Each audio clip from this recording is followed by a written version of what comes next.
This is for my lesson on PSAs. Now, this is the project that I usually use to wrap up our lessons on logos, ethos, and pathos. By this point, the kids should know how to define and pick out logos, ethos, and pathos, which we would have been working on for about approximately a week.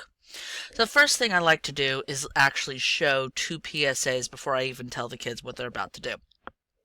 The ones I like showing best are This Is Your Brain on Drugs, original retro from the 80s and 90s, and also an updated version that was done around the 2000s called Anti-Drug Frying Pan.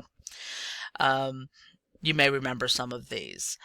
After that, we usually discuss a little bit about what impacted them, the students, the most about what they saw and why they saw it. At this point, I start talking about what they are going to do as a PSA, and hopefully they get a little excited about it. The next thing they get is this little worksheet that I created for them just to start brainstorming on what they like and what they didn't like. So we go over what a PSA stands for, what their purpose is, and just some follow-up questions, and especially which PSAs they liked and which ones they found effective or powerful and why. At this point, I show about 3 or 4 more PSAs, each of them using logos, ethos, and pathos in different ways and different forms. Um, and then we start thinking critically about a PSA. What makes them compelling?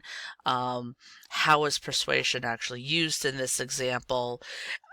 You'll see a lot of the words persuasion use this. I use this in a classroom of 6th, 7th, and 8th graders with only a few high schoolers. I'd actually up the vocab for high schoolers using very specific logos, ethos, and pathos. The next thing they receive is their actual requirements. Um, Again, this was for more middle school, and I wanted to make the requirements simple and easy. It was also for special education middle school.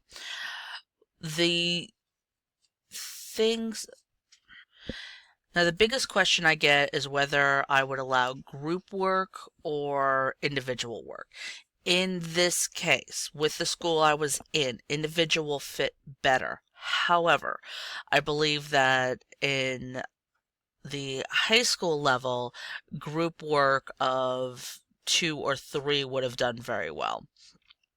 They usually get some general information of what a public service announcement is, although we've already gone over it, but what the actual message are. And this is getting ready for them to actually pick out their messages. Certain things I ask for is to have a slogan, a call for action, and they have to at least put 2 to 3 support claims. So they have a little logos in there, no matter what they do. They also have to use their usual persuasive writing and speaking. Attached to the task sheets, you have the PSA project rubric, and this is what they really were evaluated on.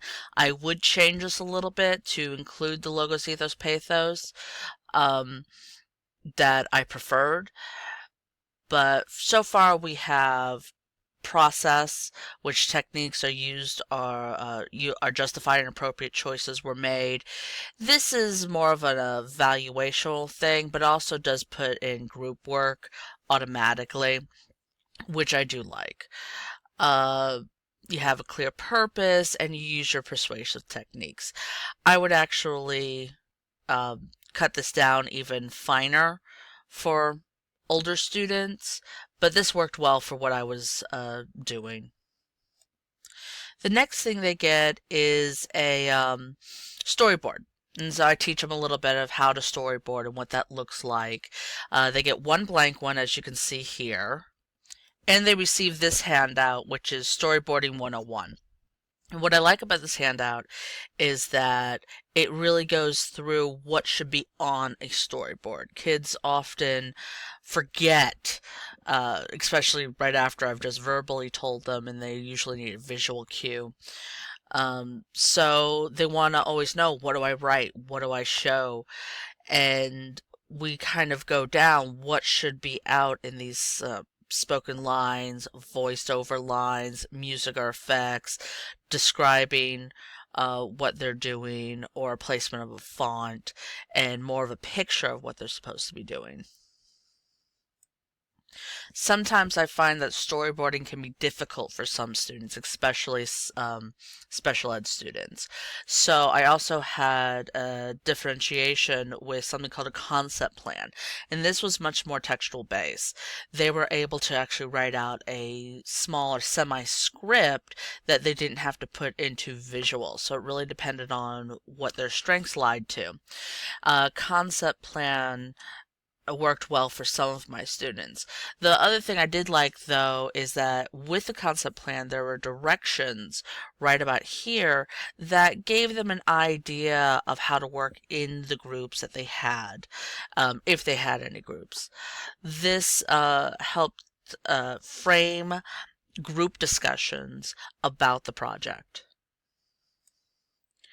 They also get a little bit of production tips, and I go through these production tips pretty well during the process time.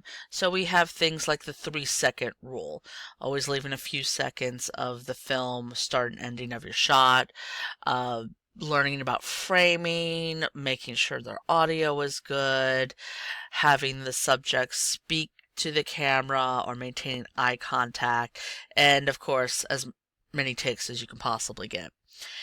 This helped them understand and not rush their videos. Um, and they seem to have really enjoyed the tips to help them out. As the students move on through the videos and they're getting a little bit more, I usually like to check in about the second day or so they haven't gotten too much into it. And these are just the simple questions I ask. What is their PSA about? Why is the subject important or interesting to you? Name 2 things that you've already learned with your research, and particularly what format that you picked. I allowed for this particular one 3 different types of formats: video, a Prezi, or a PowerPoint. As with older children, I wouldn't have really allowed the PowerPoint so much because I find that that's the easiest, simple concept. But with the age group I was working with, I felt it appropriate. Once all of the videos are done and we've watched them all as a class, um, they have to do a reflection piece. Now, I think reflections are important to do as early as you can when it comes to projects so that students can start thinking critically over what they've done and what they've learned. So I have this other worksheet handout that goes over the reflection part of it. It's not just what did you learn, but what went well, what didn't go well, what would you have changed and why. Uh, Going through the editing process, what would you have finished? Really, what works and what doesn't work, and what would you like have better, and your role that you played in your group. How did you contribute, if you contributed anything? This I found is where a lot of the solidification for learning seems to come from with kids.